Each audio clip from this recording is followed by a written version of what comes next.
Hi guys, welcome to a new video. I apologize if you guys can hear some background noise, if you guys can hear the fan. I'm gonna try to lower it down so it's not too loud. I think that it's a lot better. So today I do have some plans, so that's why I'm all ready, but I wanted to do a quick video for you guys, something to kind of release while I'm still working my other video. But I wanted to do a TBR for April and May, so I figured a great way to introduce my next reading vlog and the future ones are to show you guys what I plan to read this month and next month. And the reason why I'm putting them together is because with school almost ending, it's gonna be really busy for me. I probably won't read as much as I want, as I wish I could. So I'm gonna combine it. Let's get into my TBR. We don't really have an ambitious TBR. Everything is fantasy. It's literally the only thing I read. I want to start off with the Kindle just because I read a lot more on Kindle, especially when I'm out. Here's my Kindle. If you guys have never seen it, you have.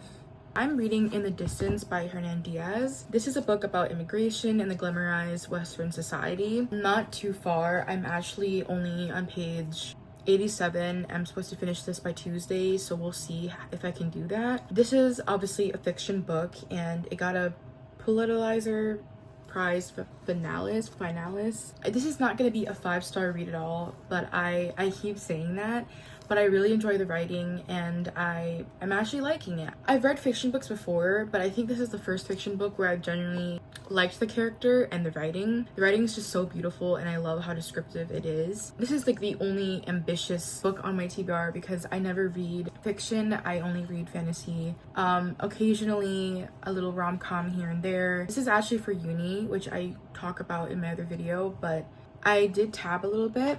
I wanted to tab more, but since I'm reading on the Kindle, I don't really have the chance to. But these are the colors if you want to see. And then I just use a mix of these because I don't like the bright colors, but I don't want to waste them. So Håkan is our main character. I can't pronounce it correctly. He's Swedish and he is on the journey of finding his brother. They got separated, unfortunately, so now he's on this journey of trying to find his brother and going to New York. But along the way, a lot of stuff happens and he meets he meets new people, he learns a lot, and he kind of starts to realize how life is so fragile. So that's where I'm gonna leave that. It's not a 5-star read, but it's enjoyable, and I honestly think that more people should read this because it's a very quick read. It's just because it's fiction, it's not easy to really binge, in my opinion. But this is also coming from someone who doesn't read too much fiction. But if you like fiction, I think this would be a nice read. Also, I really love how dainty it is, and I like the cover. It's really perfect because it describes so much of the land in this book. I'm also reading Thrown from the Ashes, which is by Chloe. She also wrote The Stars Are Dying. You might have heard her from that before. This is her indie series and it looks like this. I also put it up here, but this is like a story about Faith. She lives in this town, in this kingdom, and it's on Arngardia is like a bunch of other kingdoms all together. And so she and Jaken and Marlo kind of form like this friend group, this found family. As secrets are uncovered, she starts to realize more of her identity, her heritage, where she comes from.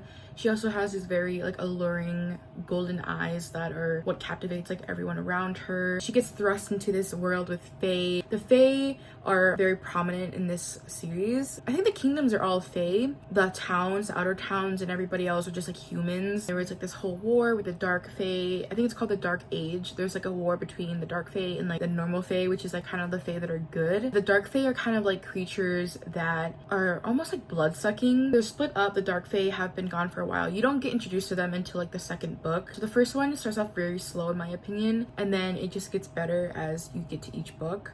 I was more invested in the second book, which is a Queen Comes to Power. That's my favorite so far. I hope I get another favorite, but I think that will be one of my favorites from the entire series. There are 6 books total. I don't want to say too much because I do talk about them in my other videos, so I don't want to be repetitive. It reminded me of Throne of Glass at first, but I am more committed to read this series than Throne of Glass. And I've been reading Throne of Glass for 4 years. I think if you like Throne of Glass, you would definitely like this series. I love this series. I think it's gonna be one of my all-time favorite series too. It's really great and it feels different from other books that I've read, even though I know I just said it kind of reminded me of Throne of Glass, but it just feels more refreshing from other books with this series. It gets better and there's more character development also. I love like the world building and all the realms and the history and lore. I think the author did a great job building up each character, so I'm excited to see where it goes and what happens. I am on the 3rd book again. I'm on page 153. Also, this has multiple POV, but the first book has, I think, just Faith. And then we might get like one Nick chapter. Faith meets Nick because he's like a guard for the kingdom they're in. I don't know why I forgot. It's like Pharaoh something. Trust me, like sometimes if you ask me to tell you what a book is about, I literally can't. I don't remember stuff until I'm reading it. The found family in here is, I think, one of my favorites. I genuinely really like the found family, and I feel like each character brings different things and it doesn't feel like a copy and paste, if that makes sense. So I really love it. Also, next book is Until the World Falls Down. This one I've been seeing all over my Instagram. This is a beautiful cover. I love it. Look at this. This is gorgeous. This is a romantasy for sure, and it's like another Beauty and the Beast retelling, and there's like a labyrinth. Nell is like a heartbroken girl who she gets betrayed by her boyfriend, and she ends up going to like the club or something. She begs for someone to like save her and like love her, and she meets Enver, who they end up having like a one night stand together, but then a one night stand leads to more because she ends up agreeing to a partnership. She ends up agreeing to his exchange. She has to win the labyrinth or else she will be stuck and she has to stay with him and do whatever he says. I actually stopped reading this one for a little bit just because I wasn't as invested. I do like the world and I'm interested by Enver. I think he could become, as my cousins like to say, like a lower tier Zote. I don't think he'll be an all-time Zote the way that Jax, Wrath, and Hades, and Cardin, and Knight. Yeah. I'm losing what I'm saying, but I do like him. I think the plot is interesting. The writing isn't my favorite, but I also love the way the author describes like emotions and heartbreak. I think she does a great job doing that. This is the indie version. It's going to be officially published in August, so I'm excited to see like what the difference will be in August. I might do like a reread and see what differences there are. Also, this has more spice, so if you like spice, you will like this book. This is a book that my uncle has been telling me to read for like few years now, and he got me this book last year when we were at Barnes together. So I'm reading Mistborn by Brandon Sanderson. You have definitely seen this if you read fantasy, you're in the community. This one is a lot, okay? This is like my first high fantasy book. I can't tell you the entire plot just because I've only read the prologue and the first chapter, so I can't say too much, but the magic system is amazing. I was so intrigued just by reading one chapter. I'll say that back in case you're interested. The mist rules the night, the Lord Owner owns the world. Once a hero arose to save the world, he failed. Ever since, the world has been a wasteland of ash and mist controlled by the immortal emperor known as the Lord Ruler.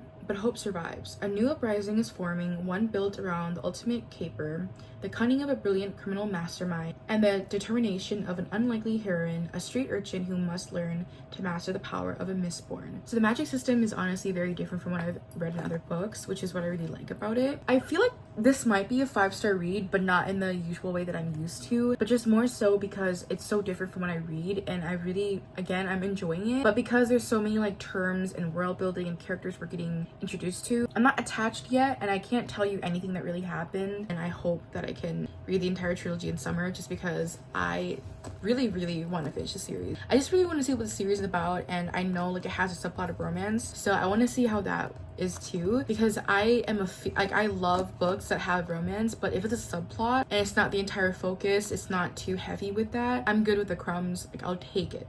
Now, my last book for this April and May TBR is Onyx Storm. I started this in January when it came out, but I haven't read it since like February. It's been like 2 months. So I feel sad, but the reason why I haven't picked it up is because it's a heavier book for me to read too.